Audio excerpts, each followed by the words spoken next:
Agradeço a Deus pelo convite. Os irmãos, Deus abençoe, amém? Me sinto muito miserável, muito pecador. E quando eu vi os temas, eu fiquei pensando assim, poxa, como é difícil o tema dos outros pastores, né? Ainda bem que ele me deu esse tema, né? Só que aí você entra num outro problema, que é a vida prática, né? Como Deus pesa no nosso coração nessa questão da vida prática, porque a gente olha e vê o tanto que nós somos miseráveis, né? Ou a gente vê o texto ali, o texto, baseado no texto, né? Fica ao Senhor, já se faz tarde, tem meu coração para morar, né? Sabe, eu não vejo problema ter duas mensagens no culto. Pastor, mas o povo está cansado. Mas irmãos, olha, sabe quando que a gente rejeita almoçar e jantar? Quando nós já estamos com a barriga cheia, não é mesmo? Vocês vão lá no churrasco lá, depois vai ter uns engraçadinhos que falam assim por você, vamos lá na pizzaria, eu pago agora. Quer dizer, você já acabou de comer um churrascão, né? Aí você está refugando, né? Você não quer saber de outra comida. O maior problema às vezes não é ter 2 mensagens, 3 mensagens, mas são as novelas, né? São o mundanismo, a preocupação com o dinheiro. Isso nos afeta, irmãos, não é mesmo? Pensa que pastor não pensa em dinheiro? Nós pensamos sim, no sentido de que nós temos nossas contas para honrar, né? Nós temos e os irmãos também têm. Todo mundo tem sonho aqui, todo mundo tem vontades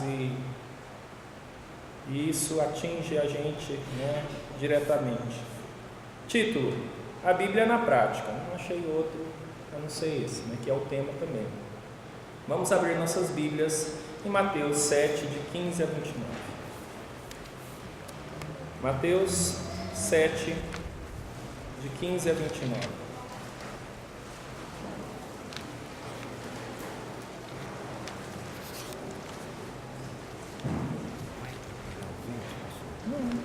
Eu ponho a Bíblia aqui sim.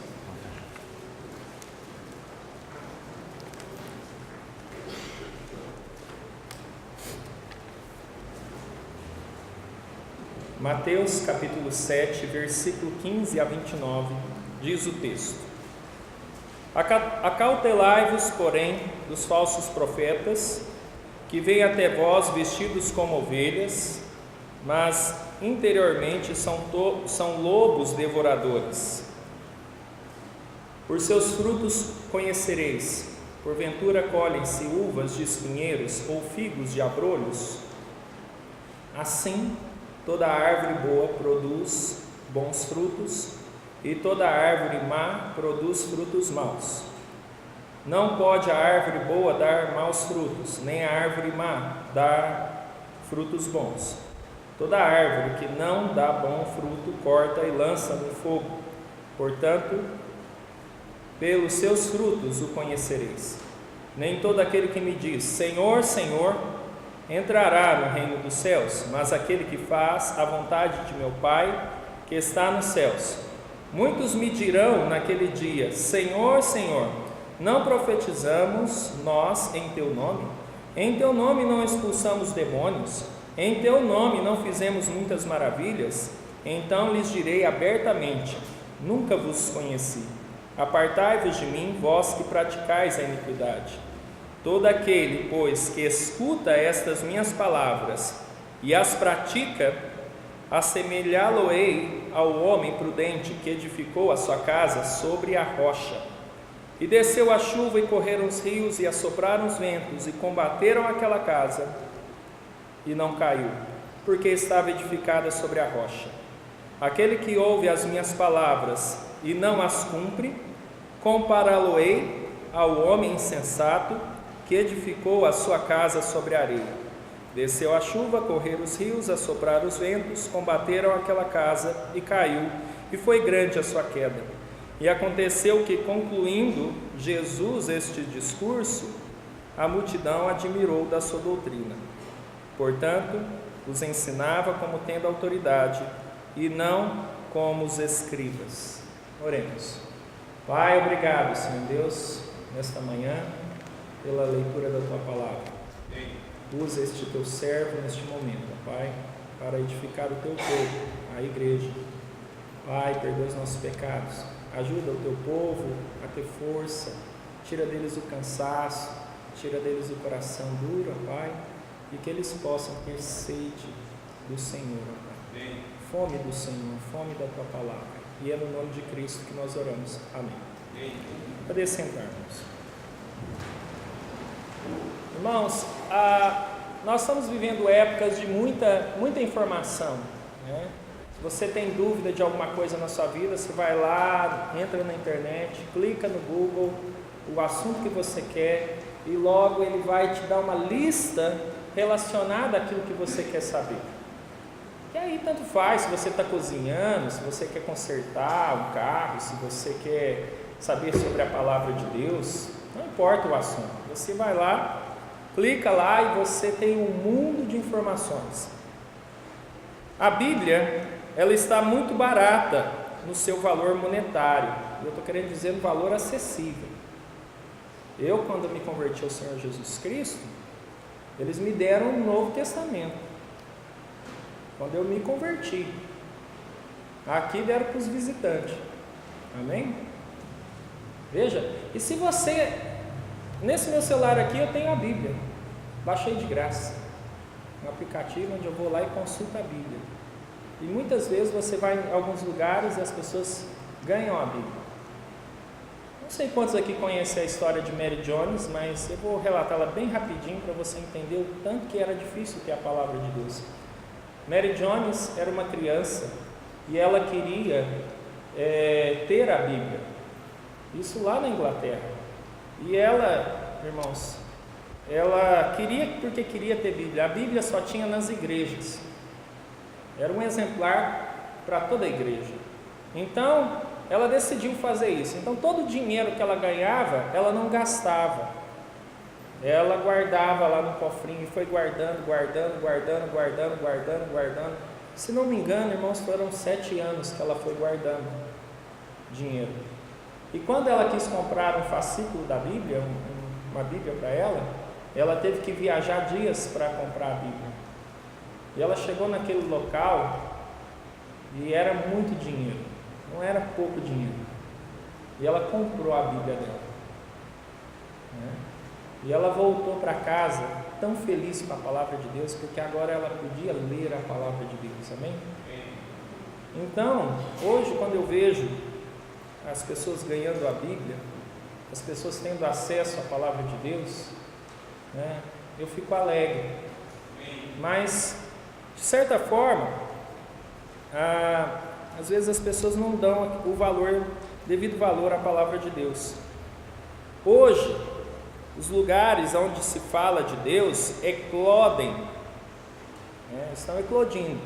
Quando eu falo lugares que falam de Deus, muitas vezes não é o Deus dessa Bíblia. Embora eles tenham Bíblia, eles abram, coloque lá nome de igreja, coloque lá nome de comunidade, sei lá qual seja o nome, né? Você tem num bairro aí, você pega, tem 4, 5 igrejas, né? E quando eu estou dizendo que fala da palavra, fala de Deus, nem sempre está falando do jeito que Deus gostaria que fosse falado dele. Os irmãos entendem isso, né? Eclodir é surgir de repente, bem visível. Parece que o Brasil está evangelizado, mas eu quero fazer uma pergunta para vocês: por que o mundo está piorando? Se as pessoas conhecem tanto da Bíblia, se a Bíblia está sendo distribuída, e se a Bíblia na internet, Bíblia no aplicativo, Bíblia. Na televisão, você liga a televisão, tem lá tido programas religiosos. Por que o mundo está piorando? Resposta: porque as pessoas desconhecem a Bíblia e não a praticam. Eu poderia falar da primeira parte, mas eu vou me focalizar em não praticar. 86% dos brasileiros são cristãos. Isso o IBGE em 2010, agora em 2020 vai sair outros dados, eles vão pesquisar novamente, né? Mas em 2010, pesquisa, está no site do IBGE, 86% dos brasileiros são cristãos, sendo 64% católicos, 22% evangélicos. Então, se nós temos 64% de católicos, 22% de evangélicos, mas o país para por causa de carnaval, futebol e política. É de assustar, não é? Porque nós estamos falando de 86% de pessoas que dizem que este livro aqui é a verdade. 86%. Hoje é domingo, é o dia do Senhor, amém? Amém. O Brasil devia parar agora. Se essas pessoas acreditam na Bíblia, conhecem a Bíblia e praticam a Bíblia, nesse exato momento, não deveria ter um supermercado aberto, um posto de gasolina aberto, uma farmácia aberta, não deveria ter nada aberto, porque eles estão, nem um ônibus rodando, ninguém passando na rua, nem um cachorro latindo. O meu cachorro não latia, irmãos, no horário do culto.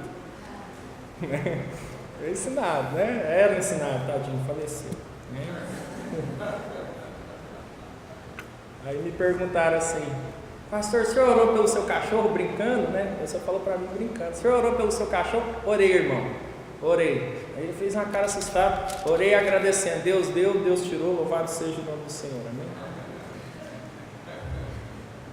É verdade. O olho enchendo d'água por causa da morte do cachorro, brincadeira, né? É que cachorro orava todo dia 6h30 da manhã, brincando, é porque todos os dias a gente ora na igreja, e ele ia até na porta e ficava lá, né? Não podia entrar, né? O cachorro não pode entrar, então. Mas, irmãos, existem algumas práticas bíblicas que estão sendo esquecidas, né? E nesta manhã eu quero falar isso com os irmãos, né? Em primeiro lugar, a prática da confissão, Tiago 5,16. Vamos abrir nossas Bíblias. Eu gostaria que todos vocês soubessem esse texto de cor, né? Porque sabendo ele é mais fácil de colocá-lo em prática. Tiago 5,16 diz o texto: confessai as vossas culpas uns aos outros, orai uns pelos outros, para que sareis. A oração do justo pode muito em seus efeitos. Amém?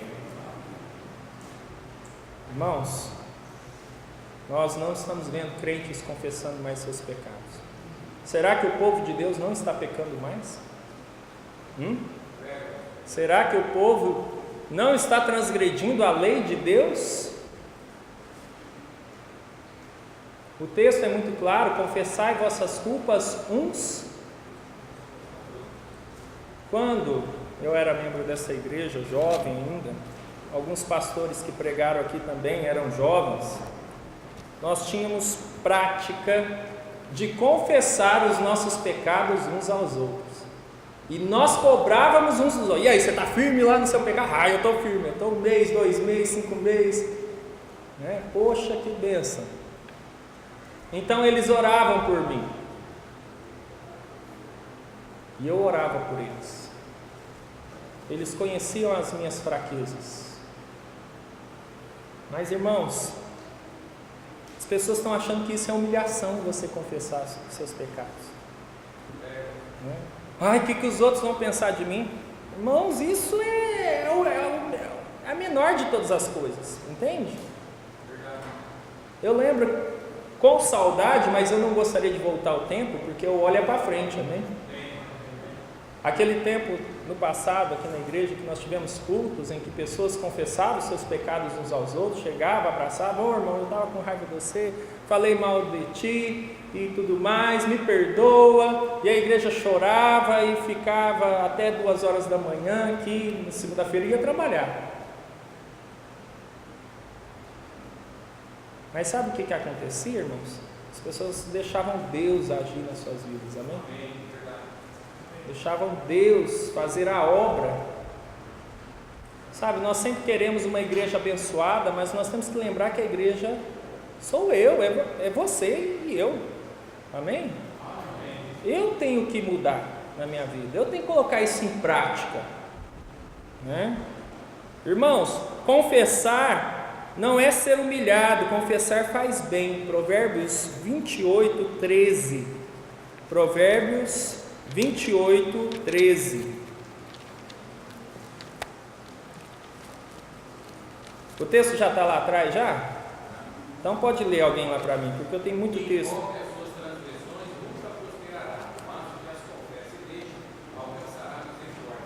Aquele que encobre as suas transgressões, o que a palavra de Deus diz?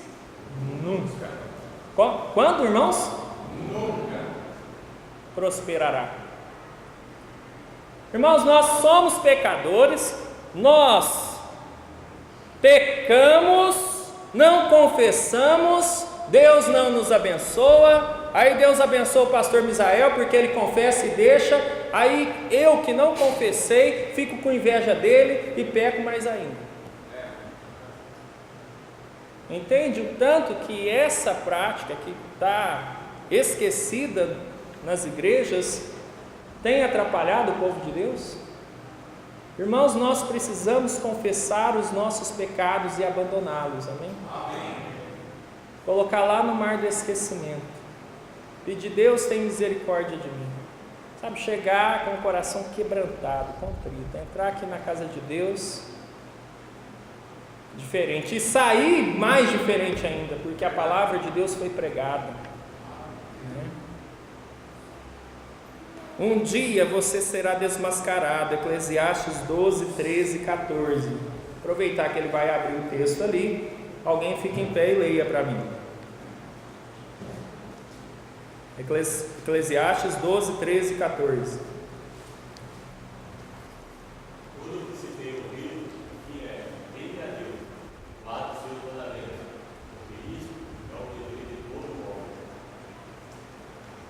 E o 14? Porque Deus há de trazer a juízo toda a obra, e até tudo que está encoberto, quer seja bom, quer seja mal. Aleluia, glória a Deus.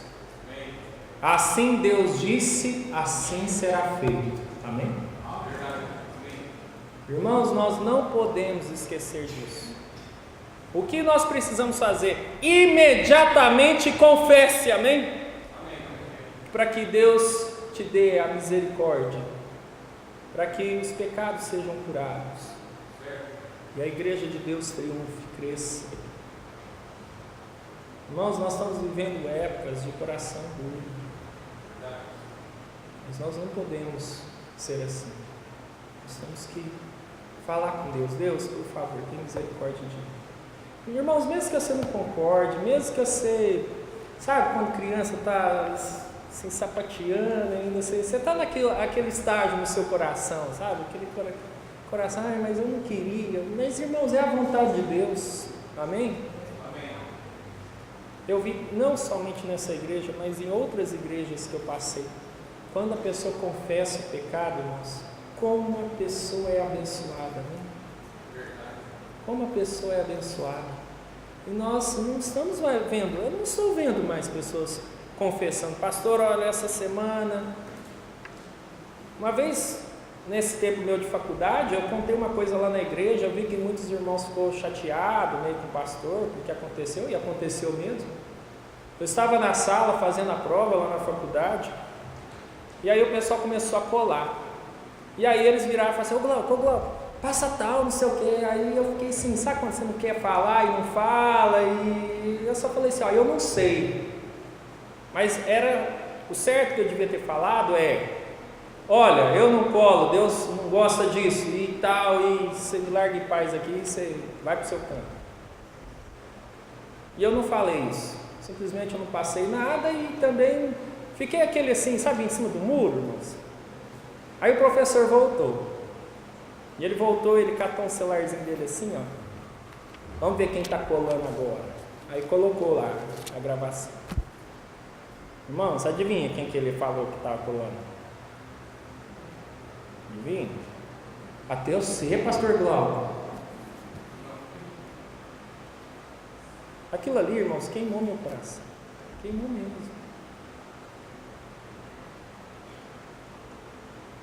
Sabe quando eu fiquei pensando assim, eu vou me explicar para ele, né? Mas eu pensei, não, parece que quanto mais explica, pior fica, né?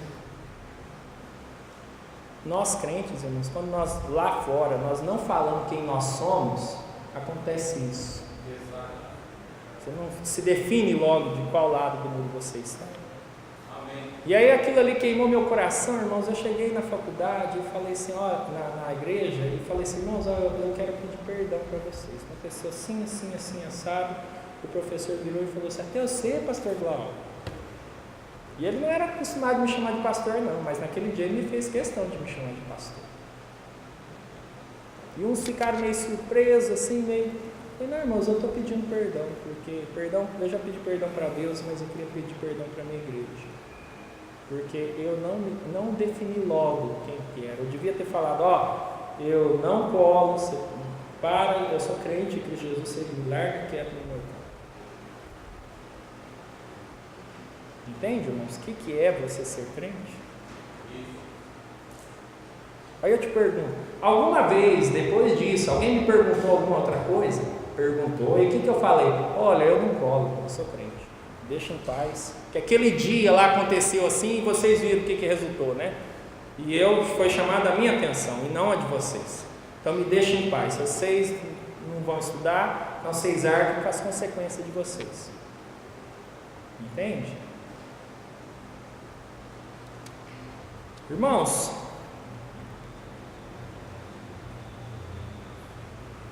um dia Deus vai passar esse filminho e vai desmascarar tudo. Compensa você continuar vivendo uma vida de falsidade? Uma vida, parece que você é crente, mas não é? Não é, irmãos. Nós temos que ser crentes, amém? Pagar o preço por ser isso. Faça a sua parte. Lá em 2 Samuel 12, de 1 a 13, eu não vou ler, só vou falar.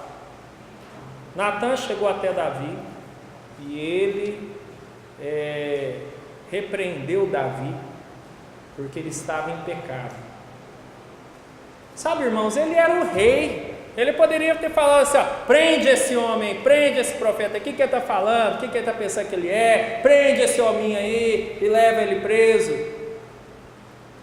Aos olhos humanos poderia fazer isso, né? Mas aos olhos de Deus, irmãos, Davi sabia quem era Deus. E se você ler o texto em casa depois, você vai ver que Davi, quando Natan falou para ele, ó, você é esse homem que pegou a ovelhinha do outro lado. Porque Davi havia dado uma sentença para aquele homem. Ele falou, você é esse homem. Então, meu amigo, e agora? Aí ele fala, pai, pequei. Entende? Ele assumiu o seu pecado, amém? E é exatamente por isso que ele é o homem segundo o coração de Deus, amém? Que essa igreja aqui tenha pessoas segundo o coração de Deus, amém? Sabe, não somos perfeitos, né? Quero ser perfeito, amém? Mas se eu pecar, irmãos, eu tenho que estar pronto para falar, meu irmão, eu pequei, por favor, me perdoe. Que isso possa ser uma realidade. Segunda prática esquecida pela igreja, a prática da disciplina. Hebreus 12, de 1 a 17. Hebreus 12, versículo 1 a 17.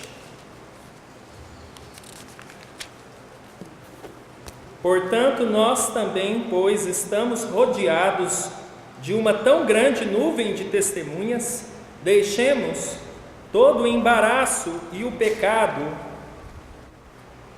que tão de perto nos rodeia e corramos com paciência a carreira que nos está proposta, olhando para Jesus, autor e consumador da fé, o qual, pelo gozo que lhe estava proposto, suportou a cruz, desprezando a afronta, assentou-se à destra do trono de Deus. Considerai, pois, aquele que suportou tais contradições dos pecadores contra si mesmo, para que não enfraqueçais, desfalecendo em vossos ânimos. Ainda não resististes até o sangue, combatendo contra o pecado, e já esquecestes da exortação que argumenta convosco como filhos. Filho meu, não despreze a correção do Senhor, e não desmais quando por ele fores repreendido, porque o Senhor corrige o que o ama e açoita qualquer que recebe por filho. Se suportais a correção, Deus vos trata como filhos, porque que filho há a quem o pai não corrija?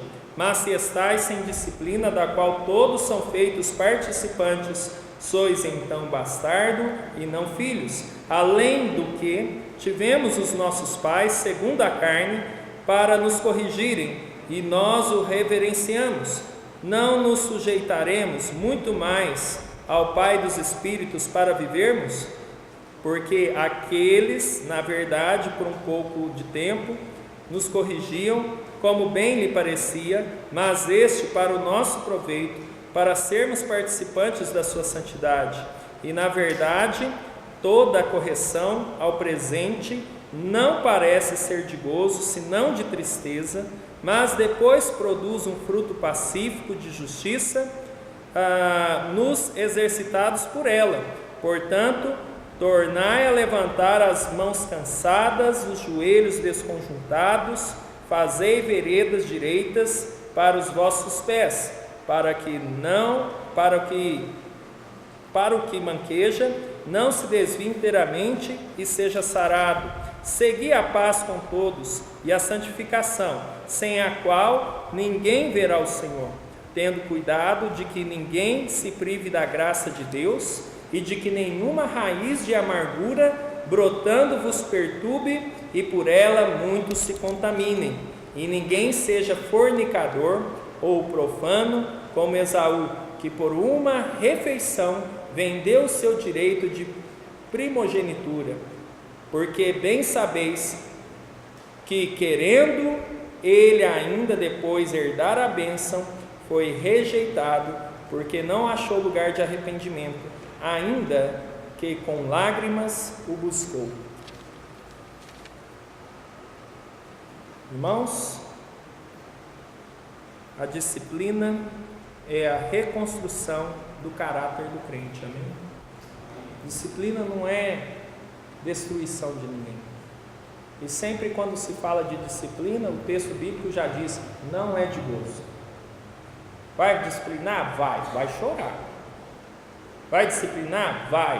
Vai dar dó. Vai disciplinar? Vai.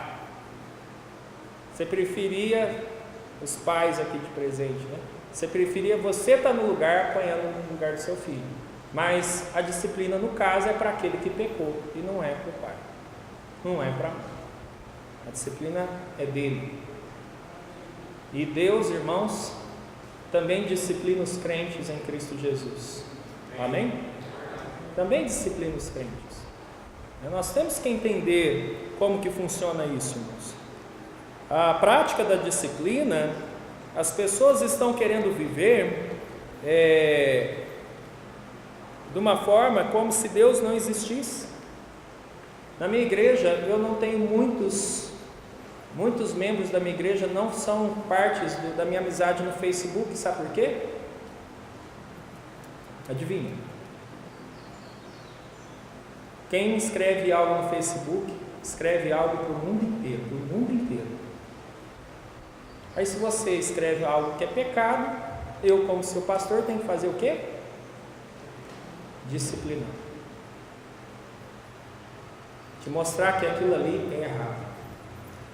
E quando eu disciplinei, né, pedi a disciplina, que a igreja aplicasse a disciplina, Então, logo, irmãos, muita gente deixou de ser meu amigo.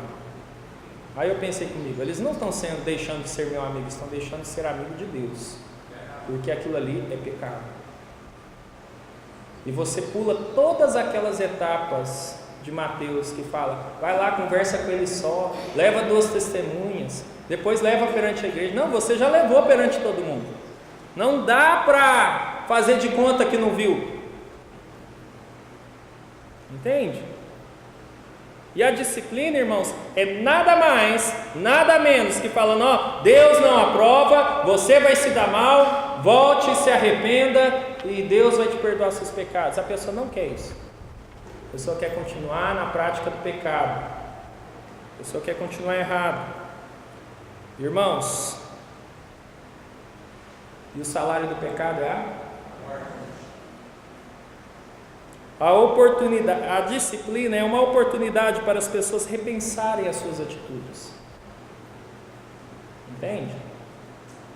A disciplina é uma oportunidade para você falar assim, opa, eu errei, Deus não gosta disso, eu não vou ser abençoado, eu preciso voltar para Deus, amém? Existe um pacto demoníaco, presta atenção nisso. Existe um pacto demoníaco nas igrejas. Eu não falo do seu pecado e você não diz nada do meu. Sabe por que muitas vezes a disciplina não acontece? É porque os irmãos estão com medo de alguém falar do seu pecado. Então eu não sei de nada, eu não falo de nada, eu não sei. Aí o que acontece? Todos nós, irmãos, seremos penalizados. O salário do pecado é a morte. Enfrentamos isso diariamente, irmãos. Muitas vezes eu vejo. Eu não sei, pastor, eu não vou lá falar, não, eu não posso ir lá dizer o que eu vi. Eu só sei que eu vim te contar. Irmãos, então para, irmão. Disciplina, irmãos, é a reconstrução daquela pessoa, é trazer aquela pessoa novamente à presença de Deus, porque ela já saiu de Deus há muito tempo. Deus não habita com pecado, entendeu? A vida da pessoa não será uma vida abençoada. A vida ensina as pessoas, mas é de modo duríssimo. Sabe que a vida também ensina? Abra a Bíblia aí, Provérbios 12:15. Vamos ver lá o que a Bíblia fala sobre disciplina, conselho. O que a Bíblia fala? Nós vamos ver vários versículos em Provérbios 12 em sequência. Alguém fica em pé e leia para mim Provérbios 12:15.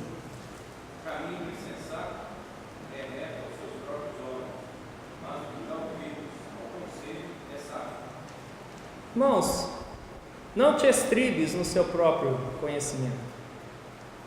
Sabe o que é estribo? É aquele lugar do cavalo onde você vai lá e põe o pé para subir em cima do cavalo. Então você está confiando que aquilo ali vai segurar o seu peso, e você põe todo o seu peso naquilo ali e sobe no cavalo. Isso é estribo. A palavra de Deus, desse versículo que nós lemos e esse outro que eu estou falando para você, simplesmente ele diz, não confie em você mesmo, olhe para a palavra de Deus, amém? Olhe para a palavra de Deus. 13:1, Provérbios 13:1. Outra pessoa fique em pé e leia, por favor. O filho sábio não ouve a correção do pai, mas a desconhecedora não ouve a correção. Amém. Quantos filhos nós temos aqui? Levante a sua mão. Quantos filhos? Amém. Falou para todo mundo aqui. O pastor pregou para mim hoje. Amém, irmãos. Eu quero que prega para mim toda vez. Amém. Essa semana eu estava conversando com a pessoa lá em Catalão e a pessoa não honra pai e mãe. Não honra. Então eu dei um exemplo da minha vida. Eu falei assim, olha, quando minha mãe veio a última vez aqui em Catalão, Lá em Catalão eu tenho aquele mesmo fusquinha branco que todos vocês conhecem, né? Então lá a cidade não é muito grande, eu ando de Fusca para cima e para baixo. Quando eu viajo, aí eu ando no Azira, que é outro patamar de carro, nem compara, né? Um com o outro, né? E eu peguei esse tempo e falei, olha, quando minha mãe veio aqui, em Catalão, eu andei 3 dias com ela aqui em Catalão. Nós fomos em um monte de lugares, né? Que minha mãe queria abrir um negócio e queria ver coisas da roça, né? Aí eu levei ela em todos os lugares de Azira. Todos os lugares. Não carreguei minha mãe em nenhum momento de Fusca. Aí a pessoa virou e falou assim, pastor Glauco, mas o senhor idolatrou sua mãe. Eu falei, meu pai, a pessoa que não é salva não entende nada da Bíblia, né? Porque não é salva. Eu falei assim, olha, aí que você está enganado. A Bíblia fala para a gente honrar pai e mãe. E não estou falando mal da minha mãe, mas minha mãe preocupava muito comigo. Ela falava assim, olha, Glauco, quando você tem que ter uma profissão, porque senão você vai passar fome, você vai passar necessidade. Os irmãos que foram aqui lá em Catalão já viu, eu moro num dos melhores bairros de Catalão. Quando minha mãe, uma das vezes que a minha mãe foi lá, na época, hoje Catalão não tem mais jornal impresso, mas quando tinha eu escrevia artigos para aquele jornal. E naquela oportunidade, irmãos, eles colocaram uma foto minha bem grandona na primeira capa. Leia o artigo do pastor Glauco. E a minha mãe, ué, mas você está aqui no jornal? Aí eu pensei assim, ai meu Deus, o que eu fiz? Deixa eu ver aqui. Brincando, né? Mas eu falei, é mesmo, mãe? Minha mãe se sentiu toda orgulhosa. Coincidi, foi a única vez que apareceu minha foto lá no jornal. Eu pude mostrar para ela aqui, mãe. Então, eu falo isso para vocês, irmãos, porque até chegar no ponto de ser pastor, eu passei por muitas disciplinas. Ora, pelo meu primeiro pastor Roberto Smith.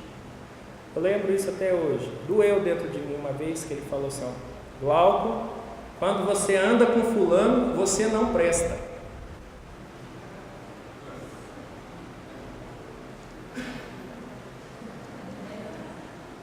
O pastor Roberto saiu para lá, aí a pessoa, aí eu falei assim, rapaz, é por isso que ele falou que eu não presto. Realmente não era das melhores pessoas para eu andar. Depois veio o pastor Paulo, também tomei várias tarracadas, né? Todas fizeram a construção do meu caráter cristão, amém? Todas vieram para o meu bem, todas vieram para me trazer para mais perto de Cristo. Quando o pastor te chama e fala, meu irmão, você está errado, abre o olho, abre o olho. Deus está querendo falar com você. Provérbios 15, 31. Abram lá. Outra pessoa em pé, por favor, e leia o texto. 15, 31.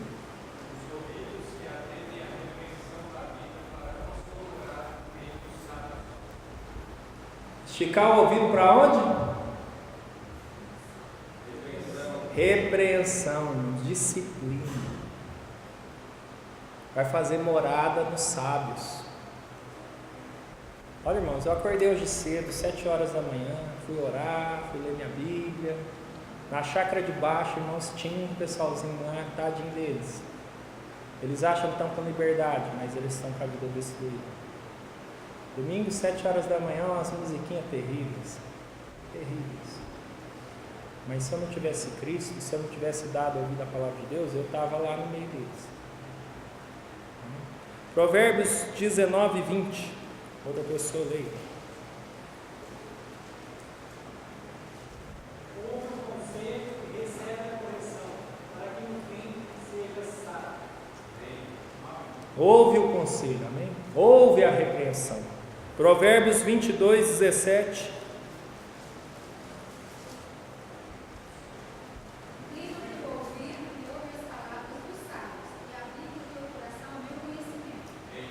Amém? Provérbios 23, 19.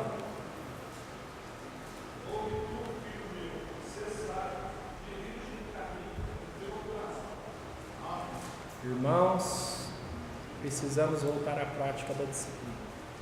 Se você não se autodisciplinar, você será disciplinado. Entende isso?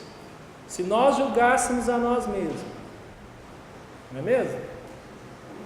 Não precisaríamos que outro nos julgasse. Terceira prática que nós estamos esquecendo: a prática do amor. 1 Coríntios 13, de 1 a 13. 1 Coríntios 13, de 1 a 13.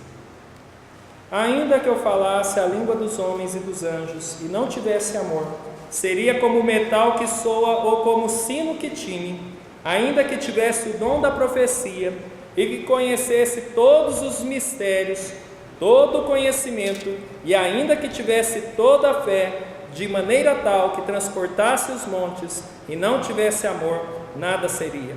Ainda que distribuísse toda a minha fortuna para o sustento dos pobres, ainda que entregasse o meu corpo para ser queimado e não tivesse amor, nada disso me aproveitaria. O amor é sofredor, é benigno, o amor não é invejoso, o amor não trata com leviandade, não se ensoberbece, não se porta com indecência, não busca os seus interesses, não se irrita e não suspeita mal, não folga com a injustiça, mas folga com a verdade. Tudo sofre, tudo crê, tudo espera, tudo suporta. O amor nunca falha, mas havendo profecias serão aniquiladas, havendo línguas cessarão, e havendo conhecimento desaparecerá, porque em parte conhecemos e em parte profetizamos. Mas quando vier o que é perfeito, então o que é em parte será aniquilado. Quando eu era menino, falava como menino, sentia como menino, pensava como menino, mas logo que cheguei a ser homem, acabei com as coisas de menino. Porque agora vemos por espelho em enigma, mas então veremos face a face, e agora conheço em parte, mas então conhecerei como também sou conhecido. E agora, pois, permanece a fé, a esperança, o amor, e estes três, mas o maior destes é o amor. Irmãos, a prática do amor. Precisamos voltar a isso. E detalhe, precisamos colocar Deus dentro do nosso coração. Mateus 22, 37. Alguém fica em pé e leia o texto que ele vai abrir. Mateus 22, 37.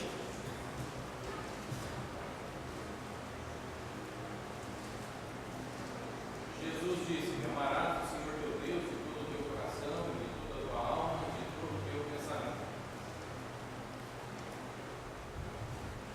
Irmãos, para a gente conseguir amar, primeiro nós temos que amar Ele. Somente dessa forma nós conseguiremos ter o amor genuíno. Um amor, irmão, sem interesse, não é mesmo? Um amor, irmão, de entrega. Esses dias eu estava na minha casa, eu tinha acabado de domingo à noite pregar, estava tirando o sapato, colocando os pés para cima,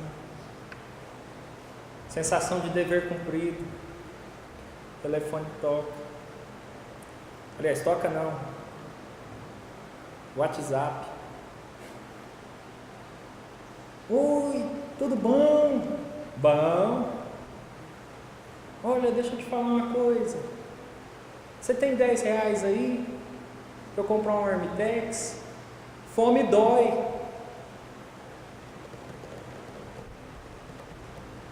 Detalhe, eu conheço bem a vida da pessoa. Suspeito seriamente que a pessoa está com uso de drogas.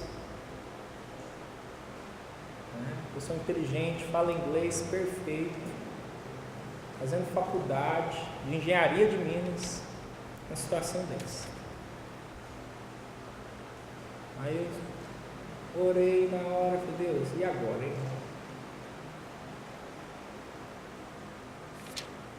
Para a glória de Deus, falo isso, né? Falei para ele assim: ó, eu Vou pedir agora comida pra gente, pra Daniela e eu. E eu vou pedir um marmitex. Então você aguarda uns 40 minutos aí, que aí eu... Onde que é a sua casa? Não, pode ir lá no portão de baixo da UFG. Então tá bom. Daqui 40 minutos eu te mando um alô. Deu tempo, comprei o marmitex chegou. Aí eu vou lá e tal, e tô voltando. Quase chegando lá, eu resolvo abrir o marmitex para ver o que tá levando pro rapaz, mas estava bom. Chego lá, irmãos, eu tinha pegado um marmitex de feijão carreteiro, só tinha feijão lá naquele negócio. Eu disse, então agora volta o cão arrependido lá para casa, né? Ela pega o marmitex do rapaz aí que eu esqueci. Fui lá, peguei o marmitex, põe lá de novo. E o rapaz do marmitex para entregar lá em casa, né? Falei assim, ó, eu preciso entregar uma cesta básica, mas minha coluna eu tô travado, eu não posso pegar essa cesta. Põe ela no carro para mim, por favor. Porque você estava com fome hoje, ele estaria com fome amanhã. Cheguei lá. Onde é que você mora? Não precisa não, que eu tô... Não, mas onde você mora? Eu quero ver onde você mora. Aí entramos no carro, aí comecei a falar de Cristo para ele. Falei, olha, você não precisa estar nessa situação, Jesus te ama, Jesus transformou a sua vida. E eu peguei, irmãos, e na hora que ele foi descer, e eu querendo falar de Cristo para ele, e ele já, tipo assim, pensando na comida daqui da terra, e eu pensando na comida do céu. Falei, então vem cá, já que você está com pressa de ir embora, deixa eu te falar, tem uma cesta básica aqui, mas eu não consigo pegar ela. Você tem... Nossa, Glauco, agora eu vi que você é um homem de Deus mesmo, rapaz do céu. Eu falei assim, homem de Deus nada, você não sabe de nada. Porque por mim, irmãos, eu queria ficar quieto em casa. E não queria levar nada para ele.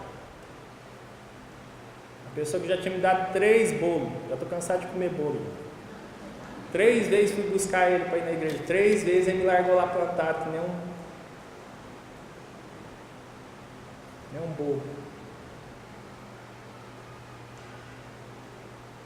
Então, eu falei assim, minha vontade era 0 de levar lá para ele. Mas aí eu lembro que eu não mereço nada. E que Jesus me salvou. E que eu muitas vezes peco. E que eu sou miserável. E que eu não estou valendo nada. E que se eu tenho alguma coisa de bom, foi Deus que colocou em mim. Então o amor de Cristo me constrange a demonstrar amor pelas pessoas, inclusive por aquelas que não merecem. A igreja precisa colocar isso em prática, amém? Irmãos, o amor não é sinônimo de passar a mão na cabeça.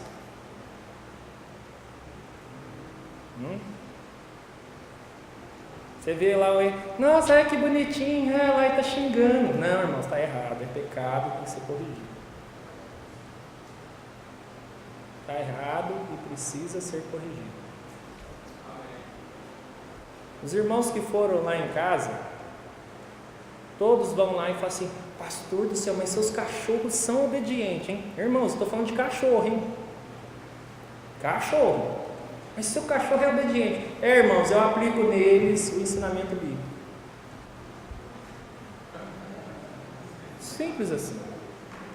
Eu estou com um lá que vai substituir o Charles, chama Tio Wix, ou o cachorrinho do gênero ruim. Ele é marrom, da boca preta. Ele fica lá de longe, olha, todo mundo fala assim, nossa pastor, esse cachorro vai ser bravo demais. O irmão lá da minha igreja, o Bismar, falou assim, põe o nome dele de Jagunço, pastor. Eu falei, mas de jeito nenhum, eu tenho um cachorro de nome Jagunço? De jeito nenhum. Ele deixa o nome de chocolate que está indo bem, né? Aí eu peguei, irmãos, tô lá, Tio Wix, vem cá. Aí o cachorro assim, meio dá aquela olhada assim, vem cá, rapaz, vem cá. E eu chamando pro fé. E o bichinho inteligente já está sacando que eu vou prender no canil, né? Irmãos, ele ia lá, vem cá, rapaz, vem cá. Aí eu dava uma levantada, parecia que ele ia vir, irmãos. O danadinho foi e deitou mais profundo ainda. Fez exatamente o que era contrário para ele fazer. Desobediência. Catei o chinelo, fui lá do outro lado. Né? Lógico, o cachorro não é grande, né? Então não pode. Mas eu fui lá. Vai pro canil, cachorro. Um risco, irmão. Um risco.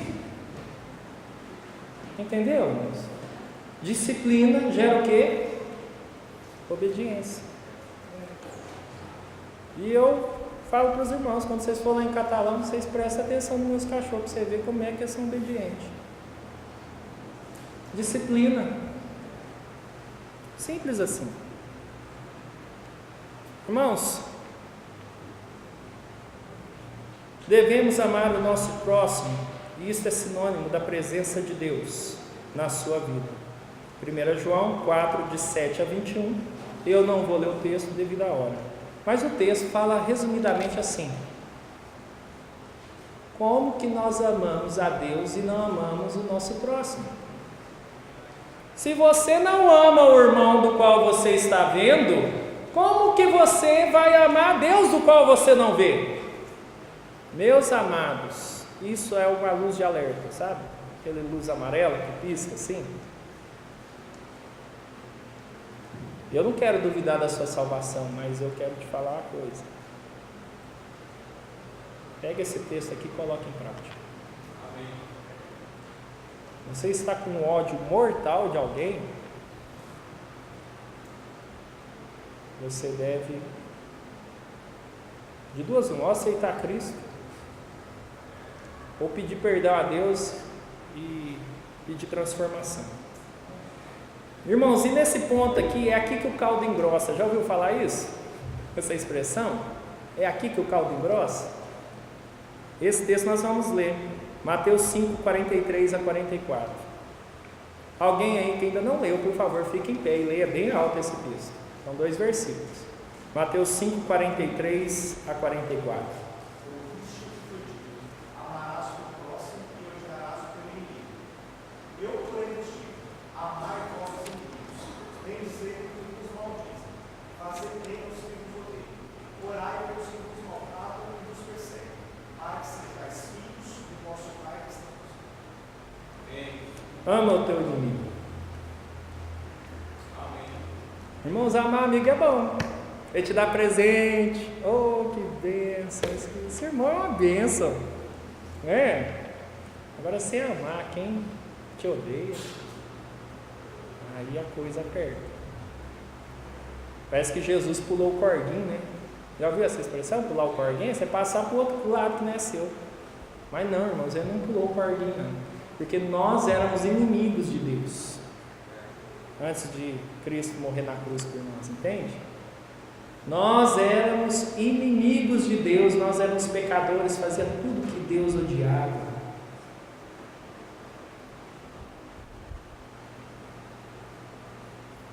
Então, a prática do amor, irmãos, aqui no nosso meio deve ser constante, né? Amém. Constante. Verdade. Amar os nossos inimigos. Você pode fazer muitas coisas pelos seus inimigos. Você pode orar por ele. Quando ele solicitar alguma coisa, você vai lá e faz, mostrando a sua diferença, amém? Mostrando. Irmãos, crente não é bobo, amém? Tem muita diferença entre ser bobo e ser bíblico. Precisamos ter sabedoria divina para lidar com as pessoas. E com relação ao inimigo, a Bíblia fala para a gente amar, para a gente orar. Não precisa ter nenhum inimigo, não. Mas tenha paz com ele, amém? Quarto e último lugar. Devido à hora eu ia pular, mas é tão importante o assunto que eu não vou pular. É importante. Outra prática que a igreja vem esquecendo. Nós vimos até agora a primeira prática, a prática da confissão dos pecados, a prática da disciplina. Terceiro lugar, a prática do amor, que eu poderia falar muito mais. Cada ponto desse aqui é uma série de pregações. E a prática do evangelismo, amém? Marcos 16, 15. A igreja fale de cor, por favor. 1, 2, 3 e... Ide por todo mundo e pregai o evangelho a toda criatura. Ordem mais clara do que essa é impossível, não é mesmo? Às vezes quando alguém fala, quer que eu desenhe você para entender? Não, né? Então, irmãos, prática do evangelismo. Irmãos, quando nós estamos evangelizando, nós não estamos pecando. Olha que pensa, né? Quando nós estamos cumprindo o ID de Jesus, não tem como cumprir o ID de Jesus e pecar ao mesmo tempo. Não tem, irmãos. Um ser não ocupa, ou dois seres, né? Não ocupa o mesmo lugar, não é mesmo? Meus amados, se você deixa Deus entrar no seu coração, algo natural vai acontecer com você, que é o evangelismo. Pastor, mas eu não sei nada da Bíblia. Dá seu testemunho, amém? Dá seu testemunho, né? Dê seu testemunho. Atos 7, de 1 a 60, é o testemunho de quem lá? Irmãos, ele aproveitou a defesa da vida dele para testemunhar de Cristo. Entende o que é isso? Ele estava lá sendo julgado. As últimas palavras daquele homem corria risco de morte, e ele, o que ele escolheu fazer? Testemunhar, falar do que Deus fez na vida dele. E sabe qual que é interessante, irmãos? Deram pedrada nele, irmãos, e sabe o que ele fez? Ele pegou outra pedra e tacou. Não, irmãos, fez isso não. Ele virou e falou assim: quem foi esse miserável que me tacou a pedra? Não, também não fez isso, irmãos. Ele também não falou raca, não falou nada disso, irmãos. Ele falou assim: Pai, tem que estar muito perto de Deus, hein? Perdoa-lhes porque não sabem o que fazem. E ele viu a glória de Deus. Irmãos, quantas vezes esse texto, quando eu estou na igreja de Catalão, esse texto vem: Pai, perdoa-lhes porque eles não sabem o que fazem, né? Ou só eu, só o pastor Glauco tem ovelha assim, né? Não, irmãos, todos nós temos ovelhas. Ovelha branca, a parda, a negra, não é, pastor Vanderlei, né? Todos nós temos diversos tipos de ovelha. Agora eu quero falar com as ovelhas. Que tipo de ovelha que você é, meu irmão? Que tipo de ovelha que você é? Você é aquela ovelhinha fujona que o pastor teve que ir lá, deixou as 99 no aprisco e teve que ir lá atrás da ovelha fujona? Uma vez eu preguei na igreja em Catalão a diferença entre a ovelha e o bode. Irmão, mas que coisa fantástica. Pesquisa os pastores depois para vocês verem. É uma excelente mensagem. Diferença entre ovelha e bode. Bode come lixo, ovelha não come lixo.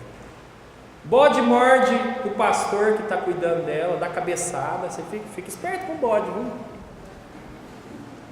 O bode avança lá no pastorzinho lá, coitadinho daquele homem. Está lá sozinho, olhando eles lá, livrando do mal, mas o bode bravo, marrento. Irmãos, precisamos dar o nosso testemunho, amém? Talvez você não sabe muita coisa de Bíblia, mas você vai saber, porque o perdido vai te apertar, e você vai querer saber a resposta, porque você passou a pulo. Aí você vai aprender, nunca mais você vai esquecer. Quando bater naquela tecla, opa, eu sei a resposta. Bíblia para lá e para cá. E você vai evangelizar. Falar de Cristo, Efésios 5,19. Alguém leia para mim, por favor? Efésios 5,19.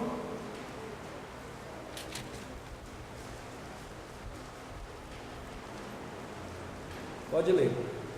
Quem vai ler? Falando entre vós em salmos e hinos e cânticos espirituais, cantando e salmodiando ao Senhor no vosso coração.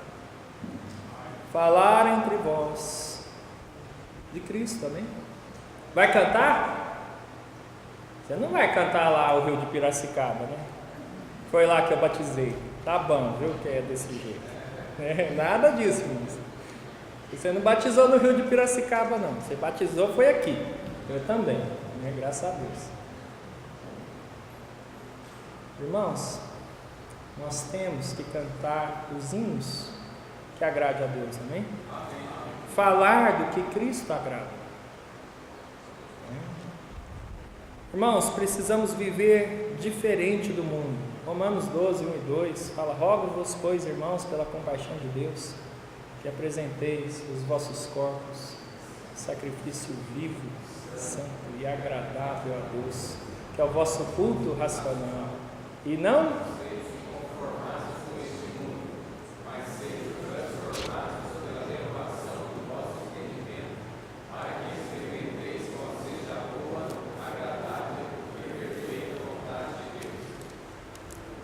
a Bíblia já fala isso. Quando o pastor sobe no púlpito e prega sobre santificação, só está pregando o que Deus pediu para pregar. Mais nada. Mais nada, irmãos. Viver diferente do mundo. Sabe que eu dou graças a Deus. Eu na minha adolescência, infância, adolescência e juventude, eu tive o privilégio de estar muito na casa de pastores. Pastor Roberto Smith, vocês tiveram o privilégio de ter ele como seu pastor, alguns irmãos aqui, mas eu tive o privilégio de passar segunda, terça, quarta, quinta, sexta, sábado, e vocês me mandassem embora domingo também. Mas eu tive o privilégio de estar na casa dele, de ver como é que era diferente. Eu não sabia que era Cristo, eu só sabia que eles eram diferentes. Primeira oportunidade, primeiro momento eu pensei, eles são diferentes porque são americanos. Mas irmão, se é americano, se é chinês, se é tudo ser humano, amém? Então fui conhecendo, fui vendo a diferença na vida deles, no lar deles. Do pastor Roberto, da dona Cátia, da Cristina, do Jonathan. E eu vi na prática que aquilo lá era um lar cristão, amém? Eu vi, irmão, eu senti aquilo ali. Algumas vezes na casa do pastor Daniel Moore, não fui muitas vezes, porque logo que eu firmei e tal, o pastor Daniel foi embora para São Joaquim da Barra. Mas o pouco que eu tive o contato com o Natan, a Michele, com os demais, eu posso falar para os irmãos, eu vi Cristo na vida deles. E eu desejava isso antes mesmo de saber que era Cristo. Eu falei, rapaz, eu quero ser igual a esse povo. Eles têm algo diferente, algo gostoso, algo bom. Eu quero isso para a minha vida. Tinha prazer de ir para a casa deles. Prazer, achava bom. Porque eu vi Cristo naquele lugar. Eu vi Cristo, irmãos. O cheiro deles era de Cristo, amém? Eram pecadores como nós, mas eles cheiravam Cristo. Pastor Rick McCloskey, também tive grande oportunidade.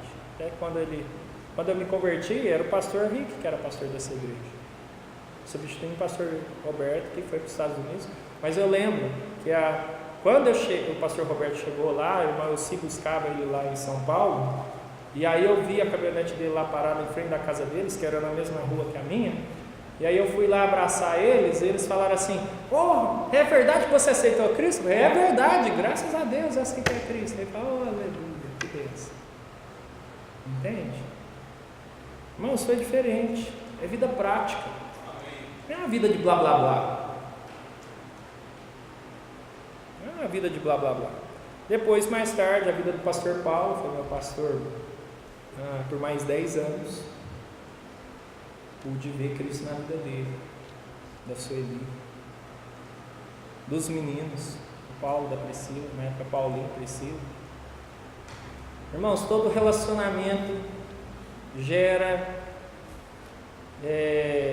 desentendimentos, que gera amizade, companheirismo e que gera alguns filhos, né? Irmãos, eu fui aprendendo, vendo a vida deles, vendo como é que eles levavam a sério a criação dos filhos, E se hoje eles estão aí firmes, é porque eu vi o tanto que deu trabalho para eles educar o filho deles. Mas criou dentro da palavra de Deus. É um lar cristocêntrico. Nós precisamos, irmãos, evangelizar, mas o evangelismo nessas famílias que eu disse, né, depois na família do pastor Everton também, que foi meu pastor, é evangelismo todo momento, é dentro de casa, é fora de casa, porque afinal de contas Deus corrige, amém? Deus corrige, e eles não vão corrigir? Irmãos, viver diferente do mundo, é isso que nós precisamos, viver diferente do mundo. Minha esposa e eu, nós estamos lá em Catalão. Eu não preciso ficar abrindo a minha boca para falar que eu e ela não somos crentes. Onde nós vamos, as pessoas vivem isso. Estava em Uberlândia, comprando camisa social para mim. A mulher virou e falou assim: vocês são crentes, vocês são diferentes. Oh, aleluia. Deve ter sido porque na hora que eu fui comprar calça, eu falei assim: mas você me traz calça de homem, viu? Não traz aquele trem colado, não. Eu ia comprar calça jeans, falei: não, me traga calça de homem, nada desses trem de leg aí, nada não. É calça jeans, não quer nem um furinho nela, quero calça de gente. Amém? Amém. Aí logo minha esposa chegou, né, para me ajudar lá, para ver se tinha alguma coisa errada. Aí ela já deve ter batido um oi na minha esposa também e falou: esse povo aí, ela é diferente. Outra oportunidade, no Natal eu estava aqui com a minha família e os irmãos de Brasília, então eles combinaram, deu certo eles passar lá em Catalão. Eu falei: não, mas eu estou indo para Franca, vou passar o Natal. Então eles foram lá na casa da minha mãe, na chácara, e eles me viram, irmãos, e eles falaram assim: rapaz, mas você está parecendo o pastor Roberto. Aí eu falei assim: olha, sabe o que eu quero parecer com o pastor Roberto? Eu quero que 15 pastores saiam daquela igreja lá de Catalão. Lógico que, inevitavelmente, às vezes a gente parece assim. Porque o meu lar é uma cópia desses pastores que eu passei. Eu era solteiro e falava assim: um dia quando eu tiver um lar vai ser igualzinho isso daí. Vai ser assim, um lar cristocêntrico. Um lar onde Cristo é o Senhor de todas as coisas. Onde as pessoas sentam lá para comer, oram pela comida, agradecem a Deus. Um lar onde a gente não vê palavrão, não via eles assistindo novelas, não via eles com roupas indecentes. Entende? Quando ele pregava aqui, eu via que assim, ele vive isso que ele está pregando. Né? Ele não está falando da boca para fora, ele vive isso. Entrava no carro, irmãos, não era Chitãozinho Chororó, era hinos do Senhor. Entende? Então, na nossa casa, a gente procura ser dessa forma. Sempre agradecendo a Deus, sempre colocando Deus em primeiro lugar. Porque eu vi isso na vida prática dos pastores. Irmãos, para a gente terminar esse ponto de prática do evangelismo, e nota que isso é uma sequência lógica, esses pontos. Não tem como você ter primeiro lugar que você precisa, independente se você é salvo ou se você é perdido, você precisa confessar seus pecados, amém? Depois você precisa praticar a disciplina na sua vida. Vai falar de Cristo e está a vida tudo torta, para você ver o que acontece. Satanás ri na sua cara, né? Satanás acaba com você, colega. Depois, a prática do amor. E em último lugar, né, que nós estamos falando, a prática do evangelismo. Irmãos, e não tem como você praticar evangelismo se você não crucificar a sua carne. Mateus 16, 24, último versículo dessa manhã.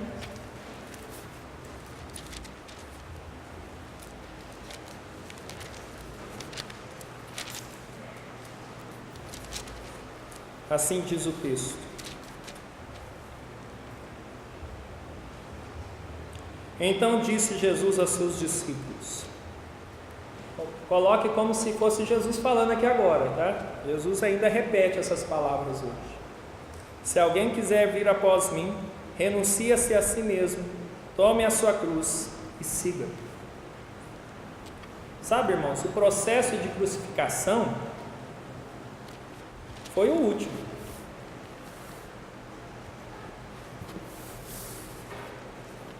Jesus carregou a cruz dele o tanto que ele pôde. Foi falado isso ontem. O tanto que ele pôde.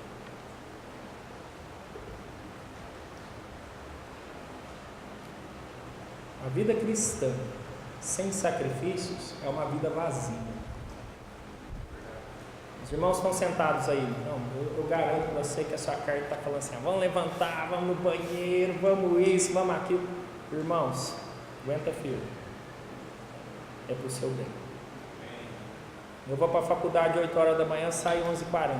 O que a faculdade tem de melhor do que a igreja de Deus? Entende, irmãos? Se eles conseguem, irmãos, por que nós não podemos conseguir? Essa é a realidade, irmãos. Se as pessoas se sacrificam para tantas coisas, por que o Evangelho, Cristo, tem que receber um nada seu?